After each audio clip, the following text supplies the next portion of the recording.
Hello, everybody, and welcome to Skip Allen Paints, or to the YouTube channel of Skip Allen.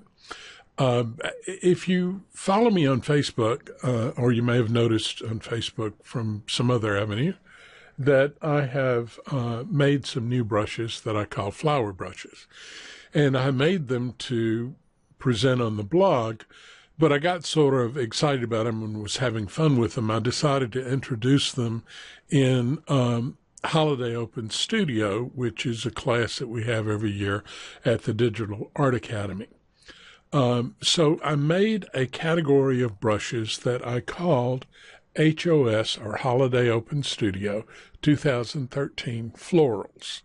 And so it's those brushes that I would like to introduce you to and make available for you to download and play with. So we're going to do this. We're going to do a number of things with this particular video, or multiple videos, really. And to start off with, we're going to set up some things. And I've decided that with this painting, I'm going to use the mixer pad, but I'm going to use a function in the mixer pad that's really pretty cool. And I'm going to click on the option button of the mixer panel. And I'm going to come down to Open Mixer Pad, and I click on Open Mixer Pad. Now, I've gone to Art I Like, and this is where I collect pictures that I think are really beautiful. And these are of Monet, and, you know, they're just lovely to look at. But one of the things that you can do is you can introduce them. I love this one with these wonderful colors in it.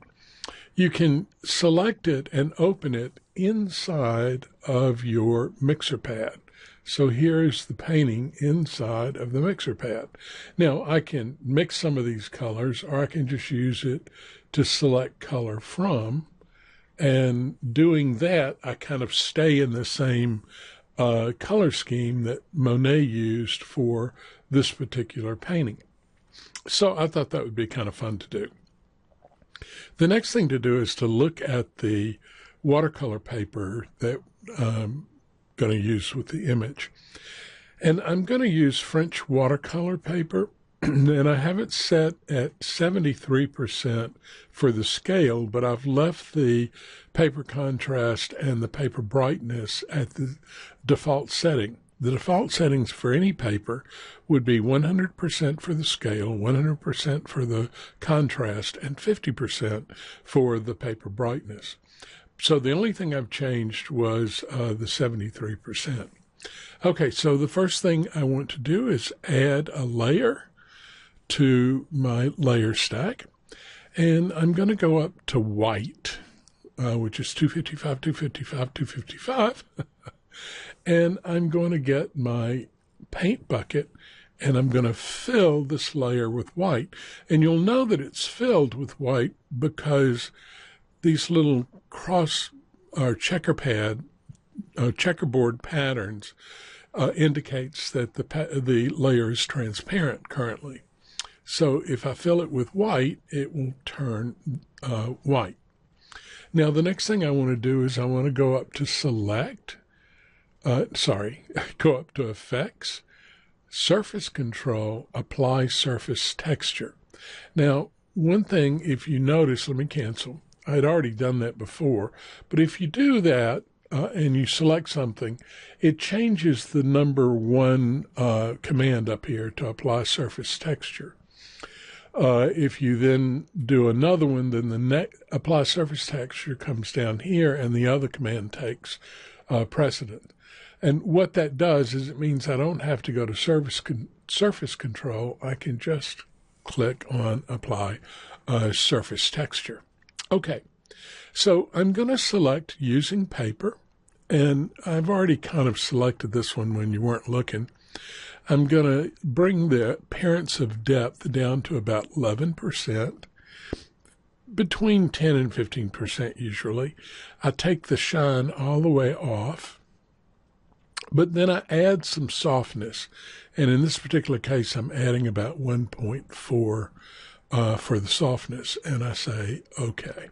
Now, what you see is a bit of paper texture showing, as if we're looking at the real paper. The reason I reduced the scale was because I thought that would be about the correct scale for this image, which is only 10 inches by 10 inches. Okay, so once I've done that, I want to come up to the layer and change the default from default composite method to gel. Now, why do I want to change it to gel? Well, because I was using white. And if I use white and change it to gel, white doesn't show. So it's not going to really affect anything underneath as far as color. And then I want to lock the layer to keep me from messing in it. I'm going to come back down to the canvas layer and I will add a new layer. Now, this new layer is going to be my sketch layer. And you can right-click on your layer and click on Layer Attributes, and then you can rename the layer. And that's a good idea. I don't do it very often, but it's a good idea because then you know what's going on with each layer that you have that you're working with. And so I'm going to say, okay, so now I have a sketch layer.